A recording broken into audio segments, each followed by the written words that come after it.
Passamos agora à última exposição, que é do arquiteto Ângelo Butti. Ele é formado em Arquitetura e Urbanismo pela FAUSP em 1987, mestre e doutor pela mesma escola em 98 e 2006, respectivamente. Professor na Escola da Cidade na FAUSP, professor visitante da Universidade do Chile, do Equador e dos Estados Unidos. Tem diversas obras publicadas em livros e revistas nacionais e internacionais, dentre as quais o recente Atlas de Arquitetura Mundial da Freedom. Então, passo a palavra ao Ângelo. Obrigado. Bom, eu queria agradecer muitíssimo. Eu acho que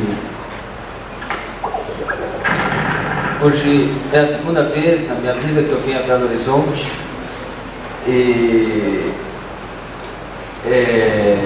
eu estou achando tudo muito especial, queria dizer isso, porque um evento organizado por 8 arquitetos aí que todos nós admiramos tanto, frequentado aqui por outros tantos arquitetos a quem eu aprendi admirando, e nesse prédio aqui, que é outra maravilha, quer dizer, acho tudo um luxo hoje estar aqui. Aliás, uma casa de baile, que se chama esse prédio, né? E a função dele... mas inicialmente... É muito interessante começar assim quando a gente pensa na pertinência da forma. Mas eu estou com... Pode deixar. Eu estou com bastante preocupação com a hora. Eu falo muito devagar, vocês estão vendo, e aí eu tenho medo de adiantar demais. Então, hoje estava conversando com o Álvaro no almoço aqui, e ele falou que me sugeriu que mostrasse 3 projetos antes de começar a falar.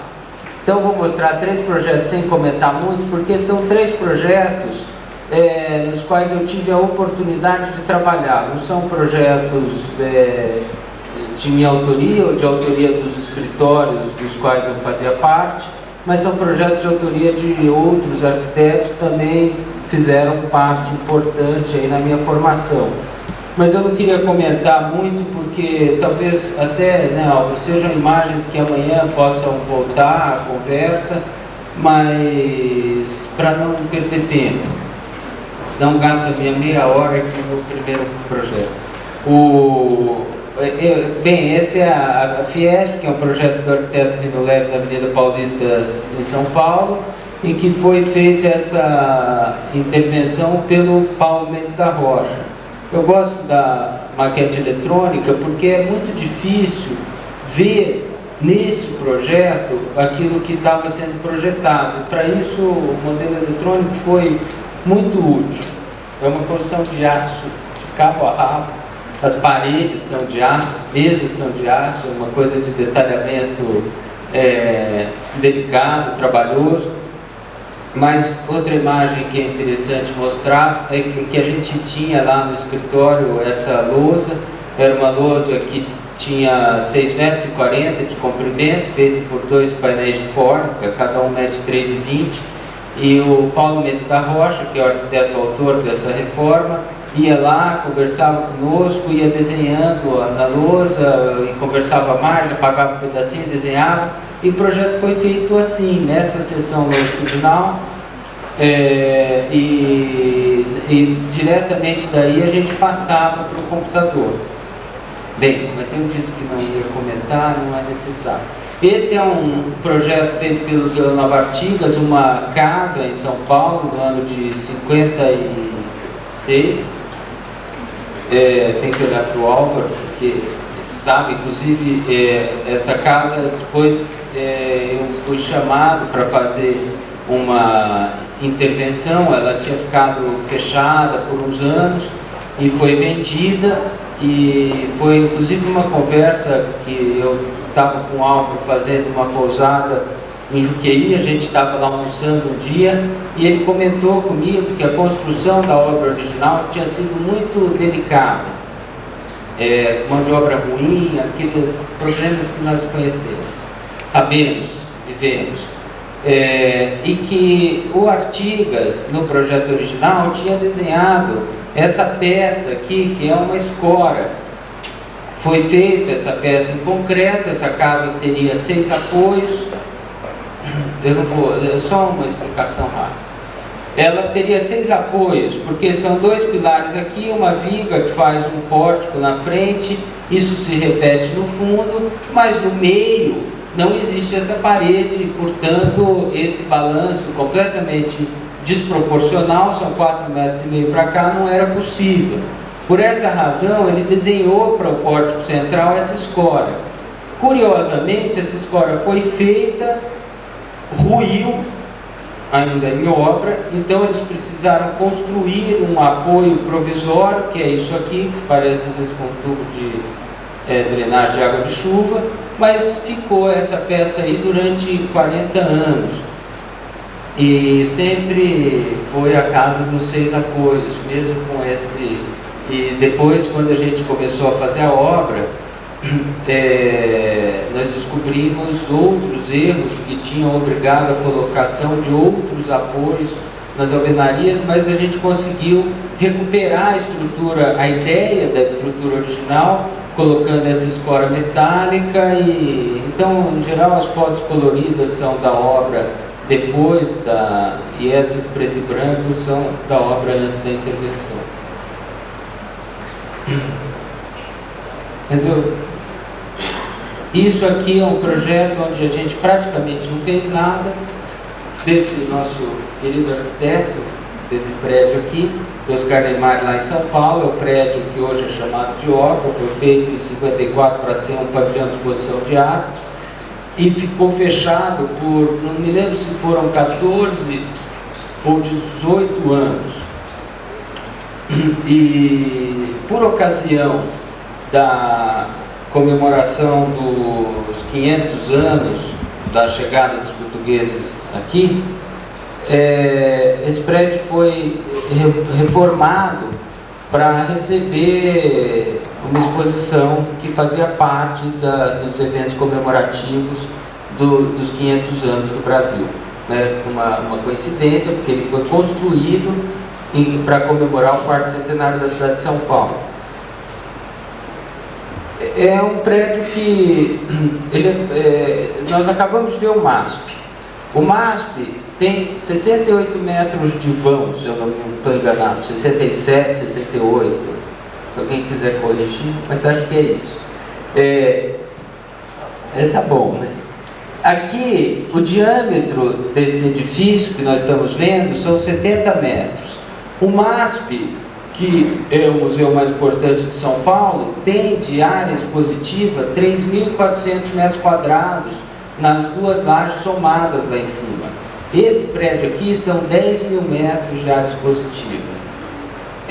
Então, é um edifício de uma escala que deve ser destacada. Depois, as malandragens do arquiteto são muito impressionantes, eu acho. Por exemplo, aqui é o chão do parque, a gente caminha pelo parque, ali é como se fosse um chão infinito nessa cota. Quando você entra nesse prédio, ele escavou 5 metros, e é muito impressionante como a gente se surpreende com a maneira como o espaço cresce lá dentro. Mas também não queria...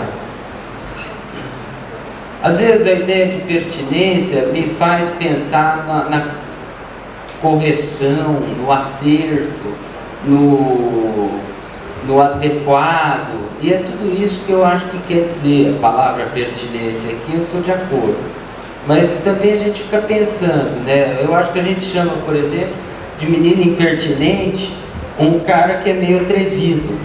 Então, eu sempre fico, assim, eu prefiro a pertinente ou a impertinente? Eu teria uma certa dúvida. E o Oscar Niemeyer aqui faz certas impertinências que são muito admiráveis. Uma delas, por exemplo, a casca naturalmente é uma estrutura, a laje é outra estrutura, e ele apoia a laje nesses pilarzinhos aqui, mas ele faz isso, olha, a laje finge que toca a casca, mas não toca. É claro que isso só pode ser dito assim entre colegas, entre amigos, mas para que não seja mal entendido, né, que eu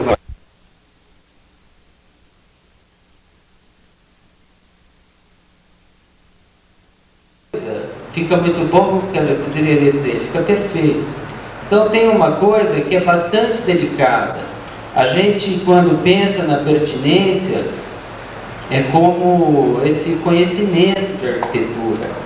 Mas há um outro que é mais difícil de você tocar e controlar, que é tão importante quanto. Eu faria assim, um desafio para a gente.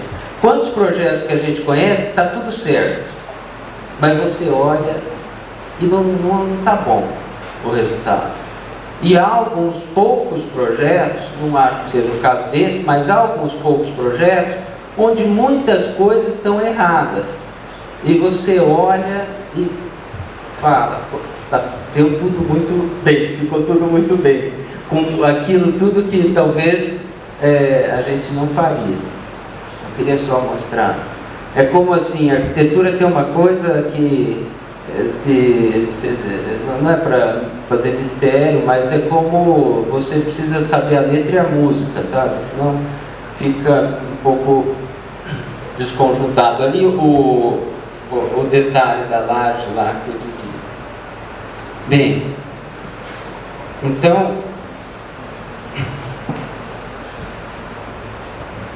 eu acho que tem várias pegadinhas aqui, né?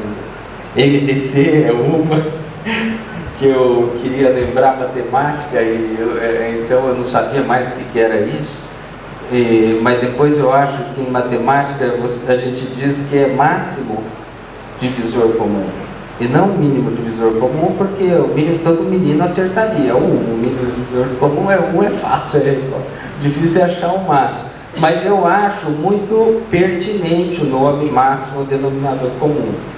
E acho que isso tem uma coisa que eu gosto muito na explicação do evento toda, que é um trabalho de encontrar esses aspectos em comum. É como se o trabalho, é como reconhecer que a nossa identidade, né, eu que vim aqui, convidado de São Paulo, Mafuz do Rio Grande do Sul, vocês aqui de várias partes de Minas e de outros lugares, é como reconhecer que a nossa identidade é uma construção que precisa ser feita com cuidado. E essa ideia do mínimo denominador me parece muito apropriada. Tem uma série de ideias correlatas. Tem o pessoal de música que faz das peças musicais um tipo de análise, de interpretação, que eles chamam de análise redutiva, que é você tirando da música todos os ornamentos, os enfeites e tal, enxergando a estrutura fundamental da peça. Se você faz essa análise redutiva até certo limite, você diz que chega simplesmente a um tom de uma composição, por exemplo. Mas há curiosidades como peças que você não consegue tirar uma nota numa análise redutiva. Então são famosas as peças do Erik Satie, que tem um pouco isso, não dá para tirar nada, então você faz análise redutiva e ela fica do mesmo jeito que estava antes. E aí é uma coisa interessante.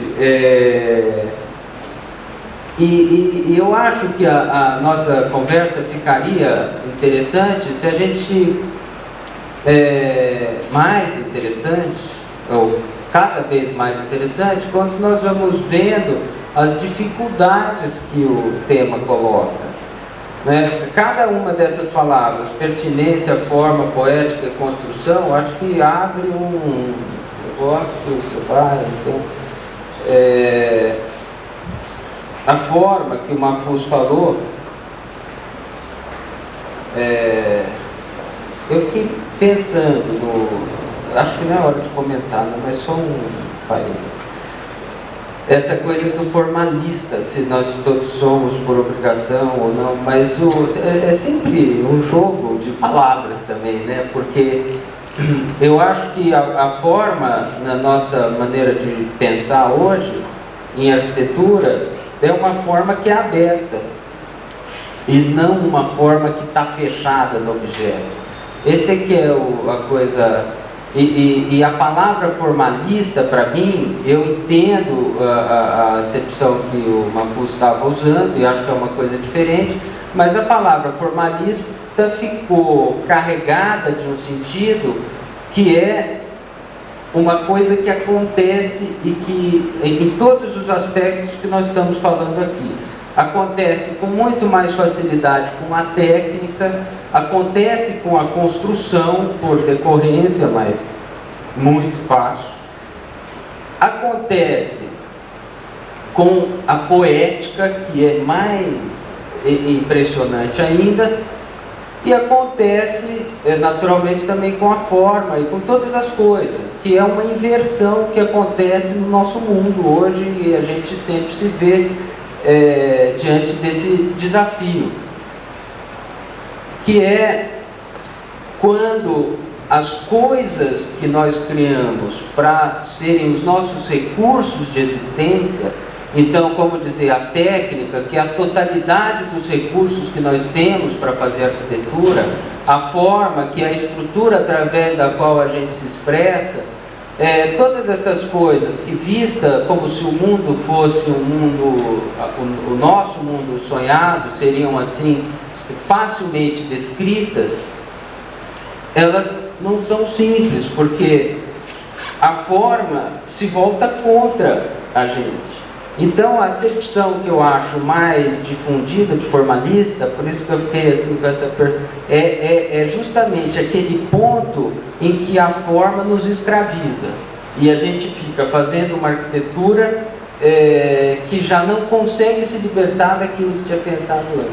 E eu acho que essa libertação dessa forma escravizante é uma daquelas grandes lições que você mostrou e mencionou, feitas pelo trabalho da arquitetura moderna, que você se solta um pouco da forma como se ela não interessasse, mas é claro que ela interessa muito no final, mas ela pode agir mais como uma parceira, mais como um agente da libertação e tal, do que Então, eu acho que esse aspecto acontece muito. Quando a gente fala da técnica, esse que é o grande problema.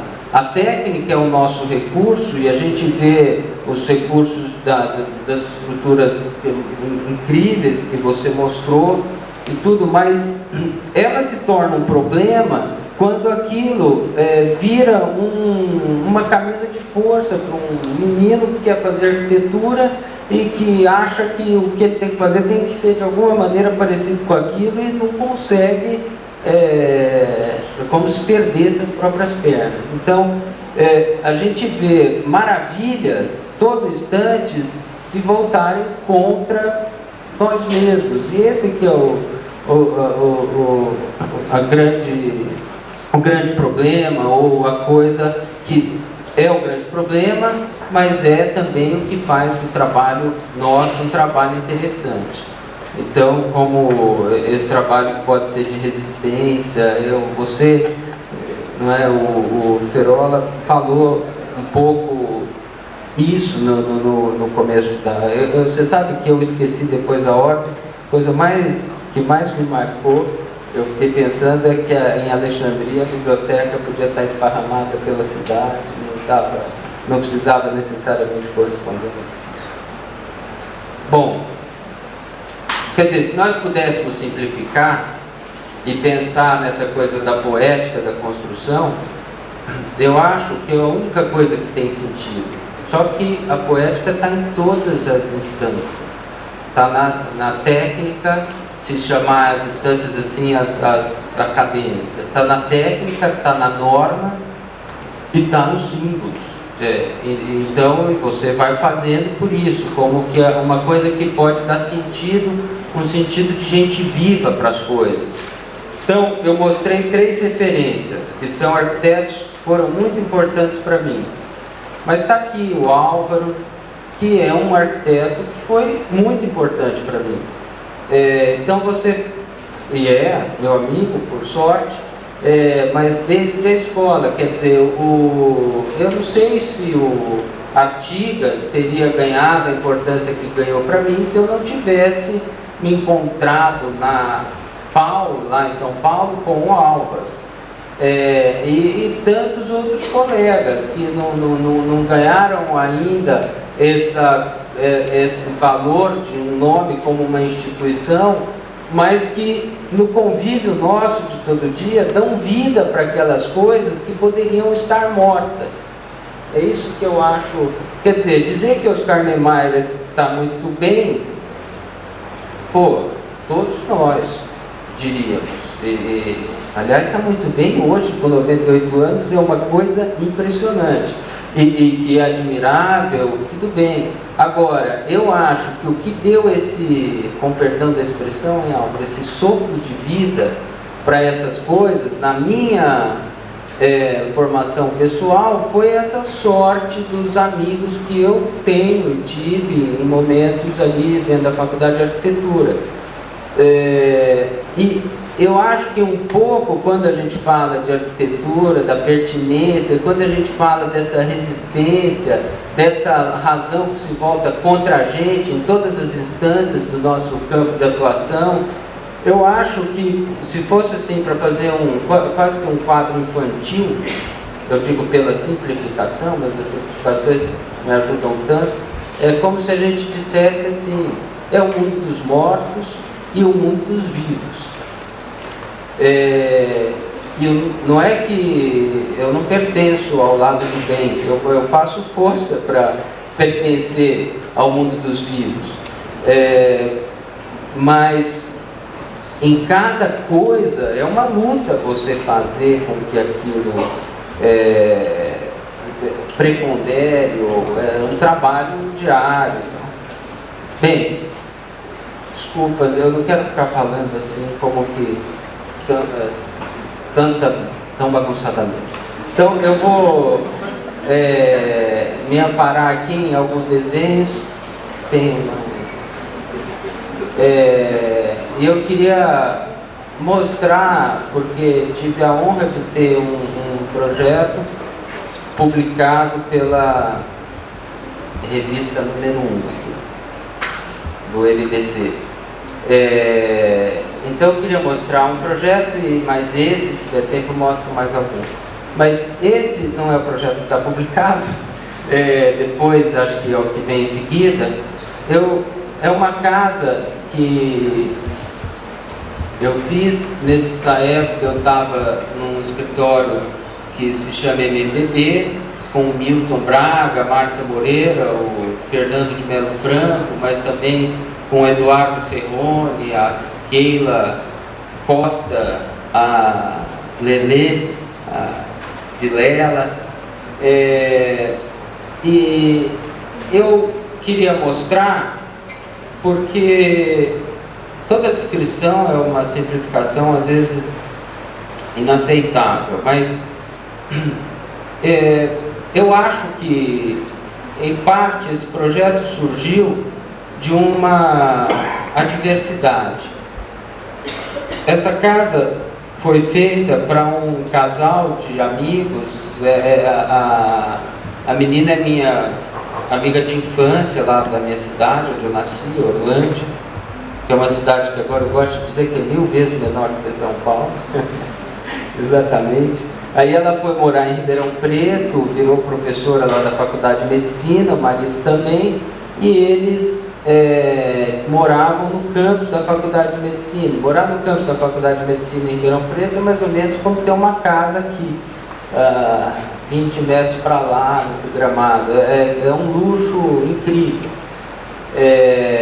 Só que a faculdade foi crescendo muito e não tinha mais condição de oferecer moradia para os professores. Então eles tinham tempo para ficar na casa, que estava já acabando, e depois não tinham mais casa. Compraram um lote, um terreno, sem graça, tem 15 por 30, num condomínio ali perto. Aliás, não é um condomínio fechado, mas num loteamento ali perto da Faculdade de Medicina. E quando então me levaram para ver, olha, aqui é a rua, ali é o vizinho de fundo. E esse terreno tinha uma pendente natural que subia mais ou menos 2,70 metros, quase 10% de inclinação subindo da frente para o fundo. E há aquelas crendices, não sei como chamar isso, o proprietário anterior acreditava que, e talvez com uma certa razão comercial, mas ele acreditava que o terreno plano vale mais dinheiro que o terreno com inclinação, ainda que seja no mesmo lugar e tal. Então, antes de vender o terreno, o cara mandou passar a máquina aqui, esparramou a terra tudo lá e ficou um terreno plano, 60 centímetros para cima da rua. O vizinho do fundo estava com o muro quase caindo em cima de nada, porque não tinha nada feito ali, mas claro que colocando em risco já a construção e tudo. E uma coisa que, conversando e tal, você sempre vê programa, conversa sobre o projeto, mas a única coisa que ficou mais importante para mim foi essa contrariedade que eu senti vendo aquela terra esparramada lá por nada, colocando em risco o vizinho e tudo. E aí tem um raciocínio aqui que eu acho que eu pensei assim: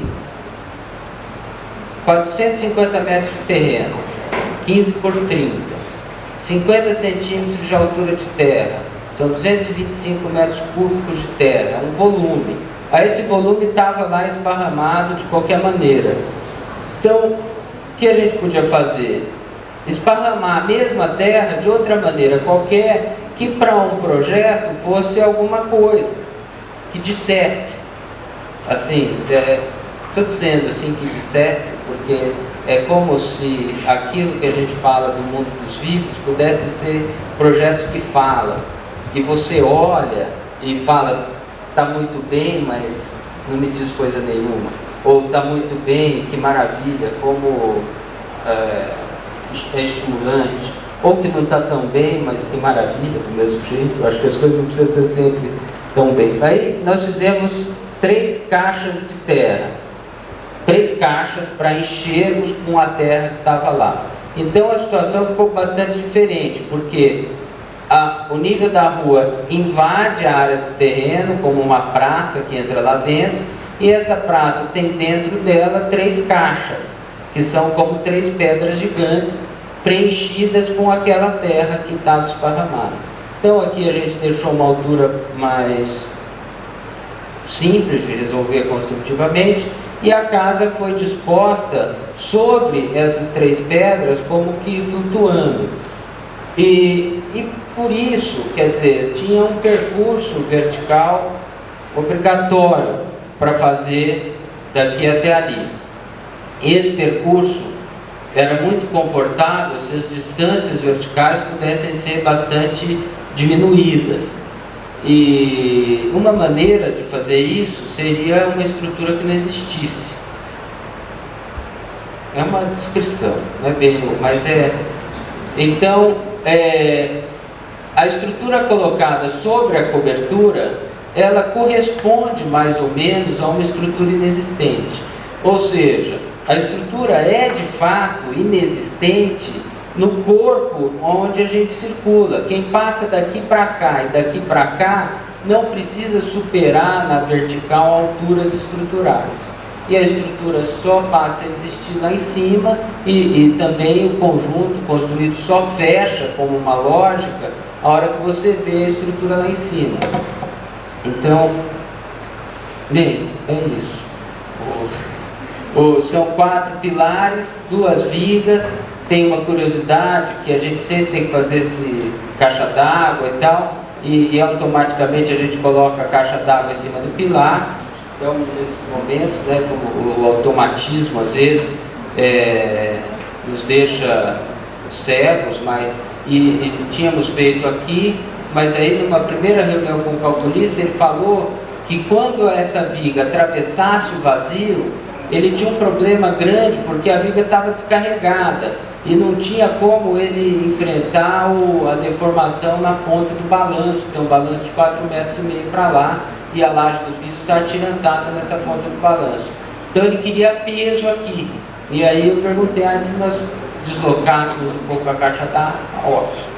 Até perguntei, quantos quilos você quer em cima da viga? Porque a gente podia dimensionar a caixa d'água para ser o peso que... Eu acho que é uma explicação que interessa fazer, porque quando a gente olha, por exemplo, essa foto, parece um esforço exagerado de graça, mas na verdade é um alívio.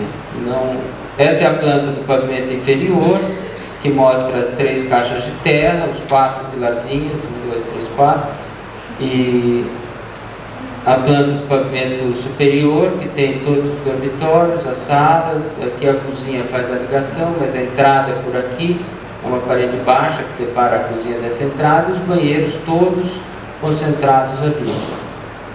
Aqui a gente vê o tirante, a laje em apoio, segurada pelo tirante. Tem esses detalhes, né, os painéis de vidro. Então, uma coisa que seria normalmente um defeito de uma construção, mas que são esses vazios, por exemplo, entre o chão e o vidro tem um buraco, mas quem conhecer Ribeirão Preto vai entender que esses vazios, essas ventilações são muito desejados. Ribeirão Preto é tipo o bar lá, que a cidade é um buraco e não ventila. Então, dizem que o melhor chopp do Brasil é lá, mas eu acho que o pior calor também é lá. Então, eu tenho sempre essa dúvida. E esse buraco, Humberto, não é que é piada, é verdade. Ela gosta muito porque quando varre a casa, ela joga o pó ali. Não, e não atrapalha. Não, é um pó que é pó dentro de casa e fora de casa não é pó. Você é verdade. Tem uma técnica, essa construção, que foi quando nós concretamos a laje, enchemos d'água no mesmo dia e mantivemos a água lá. Então esse espelho d'água foi feito porque quando chove, o ladrão, essa laje aqui é uma gárgula, despeja no espelho d'água e do espelho d'água ela recircula para a cobertura, porque a água que a gente coloca lá depois precisamos manter por causa da garantia de impermeabilidade. Quer dizer, essa laje não tem impermeabilização, ela tem água na cura, então o concreto cura impermeável. E depois a gente mantém a água e ele não sofre também de fissura por dilatação e retração e está impermeável.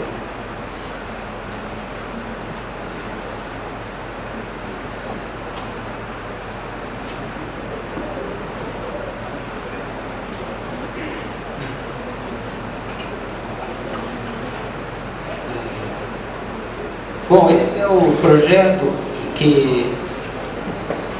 Bom, esse não é o projeto, esse é o lugar que onde está implantado o projeto que foi publicado aqui na revista da IPC. E eu fiquei contente porque eu acho que esse projeto, eu vou mostrar também rapidamente, vocês vão ver que é super simples, mas a história é muito legal. Isso aí é a zona leste de São Paulo, Itaquera. Ali embaixo é a linha de trem, um pouco perto aí é a estação de metrô Itaquera. E a orquestra afro-brasileira É uma orquestra que existe há 7 anos em Itaquera. Tem mais de 100 músicos, tem um coral de mais de 100 vozes também. Tem 100 músicos instrumentistas e mais 100 músicos, pelo menos, no coral. Então são mais de 200 pessoas, fazem apresentações, todos têm seus próprios instrumentos, tem um maestro, que é o Josué Polia, que também vive em Itaquera, e que agitou esse movimento e organiza as pessoas nessa orquestra. Então é uma coisa viva, mas eles não têm casa, eles não têm um lugar. E então, há um tempo atrás, eles vieram até... É curioso porque eles vieram por indicação do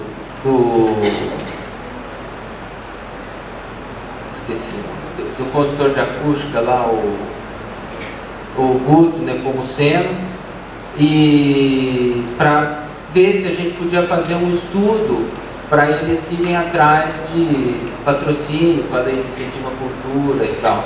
Então, para acomodar um programa que era ambicioso, naquele tamanho de terreno e no orçamento que podia ser, que eles achavam razoável sonhar, não existe um orçamento disponível, mas para acomodar as coisas todas, nós entramos num acordo junto com o maestro, com o consultor de acústica e a gente lá no escritório, de que a gente poderia fazer a sede da orquestra de um modo bastante informal, porque além de ser o lugar onde eles fariam a apresentação, essa sede é onde tem aula de música, é onde tem uma biblioteca, é onde tem aulas de coro.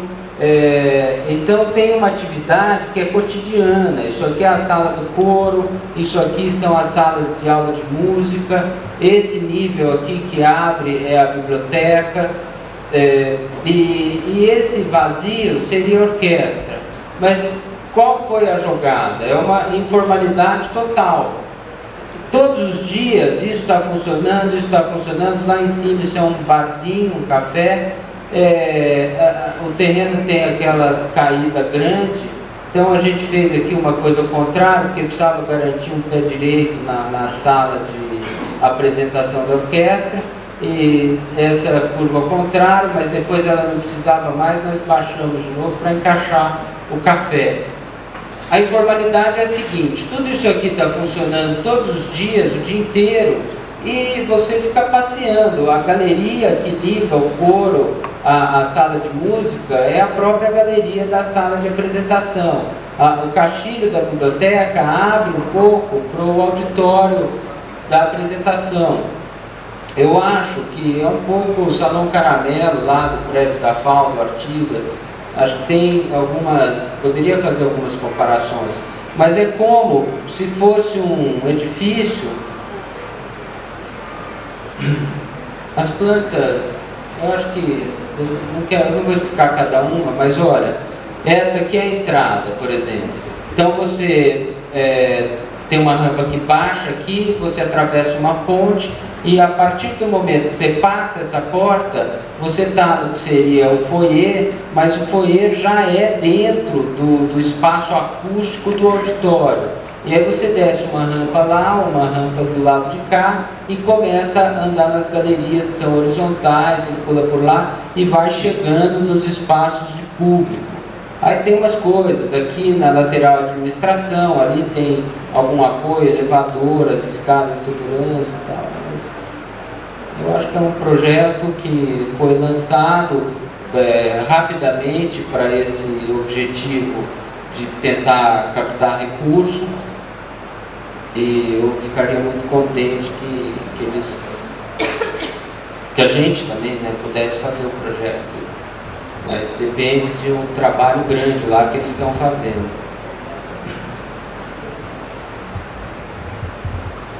A ideia é fazer tudo isso em concreto. Os vãos são muito pequenos, o vão entre as paredes tem 15 metros, essa é a vista da Zona Leste.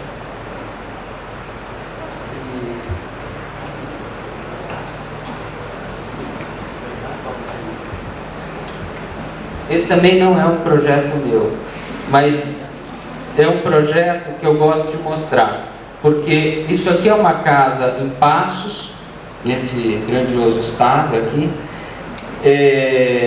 e é onde nasceu o Paulo, que é o proprietário da casa que nós estamos fazendo no Rio de Janeiro. E não é pretendendo dar uma explicação, mas o Paulo nasceu aí, morou aí até entrar na escola, até os 7, 8 anos, aí estudou lá em Passos, depois foi para São Paulo, estudou física, hoje trabalha no Rio de Janeiro como consultor numa área que é outra coisa e tal, mas eu tenho uma passagem que há um tempo atrás, ele tem uns 55 anos, tem 3 filhos que são adultos já, uma pequenininha de 10 anos, as outras 2 são adultas. Ele há um tempo atrás foi a Passos, a casa onde ele nasceu estava sendo vendida, e essa casa, bastante simples, mas está num sítio, e ele não queria que a casa fosse demolida, então por isso ele, há um tempo atrás, comprou a casa, e comprou e mantém. E eu acho que quero dizer, isso para mim, e talvez seja exagero meu, vocês podem achar, eu acho que quer dizer que é uma pessoa que tem um passado modesto nessa nossa sociedade onde esses assuntos são complicados, mas que tem uma relação com o seu próprio passado muito saudável. Quando você pediu para mostrar lá os 3 projetos primeiros, eu lembrei que hoje eu estava lendo o jornal, a Marisa Monte lançou um disco, e ela cita lá o Paulinho da Viola, que fala que quando eu penso no futuro não esqueço o meu passado. Eu acho que podia ser dito aí, o Paulo Lopes, eu acho muito bobagem, mas o que eu às vezes penso é que o fato dele ter nascido nessa casa e ter uma relação tão boa com o seu próprio passado, deixa muito tranquilo para fazer um projeto que não é tão convencional como o que ele está construindo lá no Rio. E ele comprou um lugar em Santa Teresa, que é esse aí, tem a vista da Baía da Guanabara, é uma casa que está em construção. O terreno tem um desnível de 25 metros da rua até o topo, mas esses patamares eram existentes. Para tirar essa fotografia, que foi a fotografia que ele me levou no escritório quando foi me procurar, eles subiram na mangueira que tem em cima do terreno. Então, para entender é o seguinte, aqui é a rua do bonde de Santa Teresa. Para lá é zona norte, para cá é zona sul. Então você precisa subir 25 metros, subir na mangueira, que era essa aqui, para tirar aquela foto, para ver a água da Baía de Guanabara e o Pão de Açúcar naquela exuberância que aparece. Então isso orientou um pouco o projeto. Esse é o patamar superior, nós colocamos a sala lá em cima, como em pilotia acima do patamar superior. Aqui são os quartos, aqui é um escritório, as coisas estão todas desvinculadas uma da outra, num certo sentido, mas é claro que é possível você passar por dentro do quarto para o escritório, do quarto para a sala, e o único espaço fechado que tem entre o nível do quarto, que é esse, da sala, que é esse, é uma cozinha colocada aqui. Então a cozinha se abre para a piscina, para o solário. Então essa é a ideia dessa casa. Os quartos são todos aqui, tem uma ideia, ele tem um painel de madeira que corre aqui, esses são os banheiros, então aquele também corre, esse corre, a porta do quarto corre, de tal forma que o quarto aberto fica como um terraço para esse jardim. Esse é o nível da piscina, com tudo aberto e só a cozinha como um espaço que pode ser fechado, mas acho que durante o dia vai funcionar como um espaço também aberto. E essa é a sala, que é o único espaço lá em cima, e todos os truques de circulação estão dentro dessas paredes, e por aqui a gente liga todos os níveis e tal. e por ali é mais uma entrada mais, não é formal, mas uma entrada para certas circunstâncias, porque o carro pode subir até aqui, passa aqui por dentro, sai por lá. Então, numa festa, uma coisa, você pode usar, tem aquela escada que é.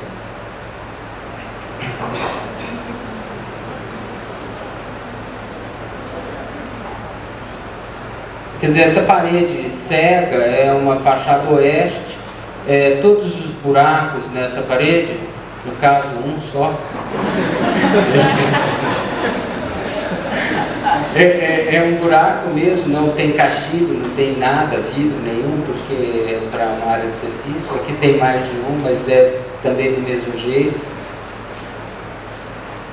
E algumas fotos da obra, a casa está em construção, está bem, mas aquela luz já trocou. Mas dá para ver, por exemplo, aqui nós estaríamos no teto do dormitório, que vai ser um solar para a piscina. Então, mesmo daqui, eu tinha outras fotos, eu esqueci, eu peguei as fotos erradas, desculpe, mas é isso, está em obra, e eu vou encerrar rapidamente, pode ser, com um projeto que é também no litoral. Eu com a obra fazia essa piada que a gente tinha um escritório e nós nunca conseguíamos fazer nada na capital, só lá em Orlândia, né, no interior, por lá. Então, nosso escritório era um escritório de arquitetura de interiores. Depois a gente começou a fazer umas coisas no litoral, mas até fazer alguma coisa em São Paulo demorou muito, e acho que ainda é difícil fazer coisa lá. Acho que se constrói, é mais difícil construir em São Paulo mesmo. Pô. Mas essa casa, olha, tá aqui é a praia lá embaixo, aqui é uma rua, e isso aqui é um morro lá em Ubatuba, super arborizado e tal. Então o plano era construir uma casa que fosse construída de cima para baixo, para não tirar excessivamente a vegetação, para não promover um desmatamento pela obra de construção.